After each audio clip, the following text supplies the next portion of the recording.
welcome back to your feel-good breakfast show. It's a Wednesday morning with Live, Large and in Charge, midway through the week, and it's time for another edition of our Wednesday feature where we focus on the unconventional side of the law. It's called So Now What? And we're joined once again by our expert lawyer and director at legalese.co.za, Eitan Stern. Thanks very much for being here. We love you, Eitan. The situation that we're describing today. Just contextualize it for us very quickly, because this gets me, hey? You're stuck in traffic, Yeah. late for work, Yeah. and the queue for the off-ramp is about 2 kilometers long. You've just made it to the end, and then You've been dedicated. You've been in that lane. Yeah, just waiting. clinking. Now somebody pushes right in before you, before the turn-off, and now expletives are jumping out of your mouth. What a way to start the day. So what now? So now what? What is your legal right? Yeah. It's not to take a baseball bat, and you're not allowed to do that. Because in all truth, you've been in that dedicated lane that you should be in. Someone jumps onto the shoulder, they speed all the way down, and then right when you need to be doing that turn, they want to get in there. So I think there's two types of people in this world. There's those that wait in queues and those that cut queues. I'm very proud to say I'm a queue waiter. You're an upstanding citizen. I'm an upstanding Somebody who should be respected. But so is there actually a law against that? So interestingly enough, there's not a specific law around cutting into queues, but there are laws around driving recklessly. So certainly that could be considered reckless driving, number one. Yeah. And number two is generally in front of where the traffic converges, where the lane splits, it's generally a hard, solid line. Yes, and yes. if you did your learner's license ever or You a driver's would know. license, you would know you're not allowed to converge on a white It's solid a line. barrier line. You K53. cannot cross that. You know? So it is definitely not allowed. It is also rude. And the third thing is that actually causes traffic. Yeah. If everyone just drove in line, there wouldn't be traffic. Exactly. And then you still ask. Yeah. I'm like, don't ask. That's the moment. when they go, Like, that's the moment when my music goes really loud and I have blinkers. I'm not looking anywhere. Okay. Another thing that I'm always concerned about is motorbikes. Okay. And the constant weaving between lanes. Sure. Let's talk about How that. legal is that? Are they allowed to do that? Okay, so in the law, motorbikes and motor cars are actually under the same traffic regulations. So they're regulated the same. So technically speaking, bikes are supposed to, be behind cars and do the exact same thing. So it isn't legal to do that. But, we have to start to question whether that is the right thing, the law. We've got a lot of traffic in Cape Town, and kind of if everyone drove bikes, we would probably have less traffic. So I suggest, while it's not the law, I suggest maybe in the same way that the traffic laws have changed to give priority lanes to taxis and buses, maybe there should be priority lanes for motorbikes if you're willing to drive a Problem is bike. the taxi would probably also be in that lane for the Bikes motorbike. and taxis they're not supposed to go together. but that would make sense because a lot of times you find, let's say, a motorcyclist just coming up on your blind spot because they're riding over a white line and they're doing the weaving thing. Yeah, So what very happens if you were dangerous. to get into an accident? Let's say you were rightfully changing lanes, you've indicated, you've checked your blind spot and done your 1, 2, 3 checks, and you turn and this guy just on the line and you have an accident there. What's going on? So interestingly enough, that's called lane splitting, changing laws and changing lanes. And the law is a little bit kind of confusing around who's in the right and who's the wrong when changing lanes. So what you're supposed to do is exactly what you said. You're supposed to check.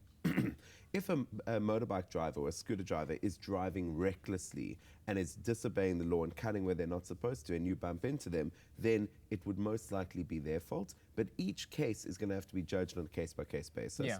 The most important thing, if it does happen, you can't just drive off.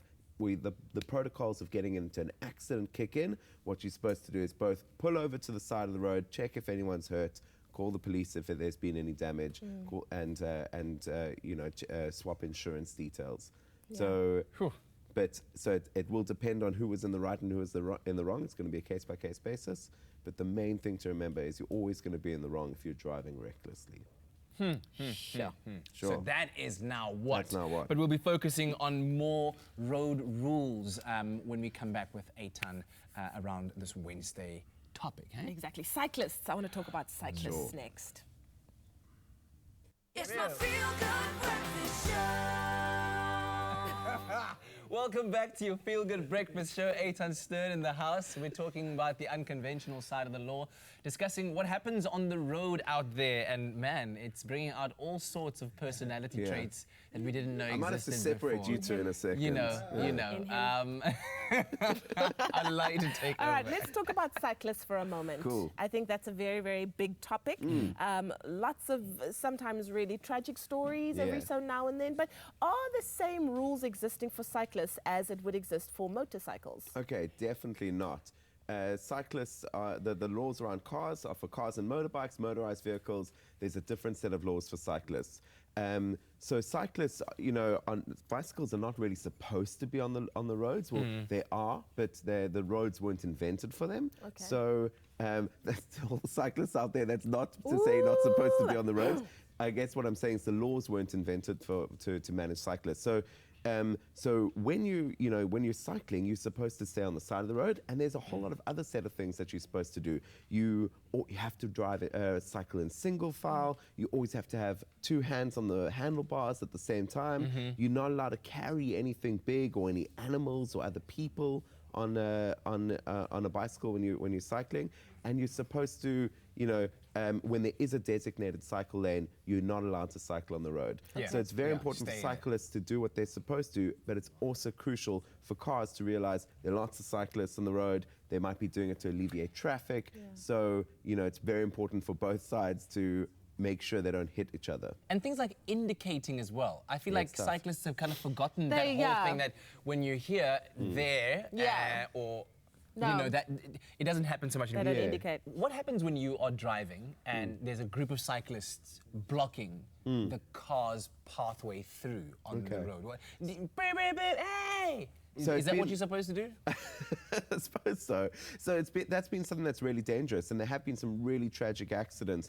from cyclists getting killed on the roads. Cyclists are supposed to go in single file. They are not supposed to bunch together and cause traffic problems. So it's one of these things that drivers need to be conscious of cyclists, but cyclists also need to do what they can do to make sure they don't get hit. So single file if they're on a public road, and keeping to the side. Very, very important that everybody just needs to be aware. Yes, of but if that does happen and you see a group of cyclists bunching, you're still not allowed to ride into them. No, of course not. Of course.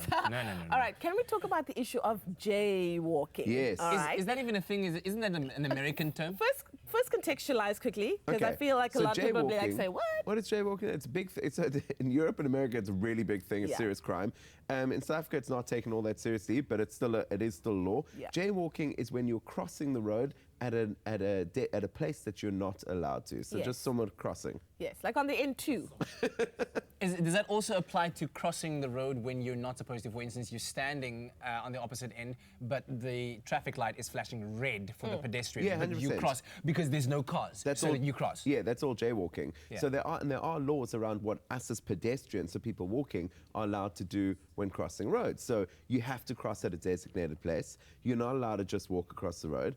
If you're walking on the side of the road, on the pavement, you are supposed to, by law, walk into oncoming traffic so that no one's it's to keep you safe, so nothing's gonna come up behind you.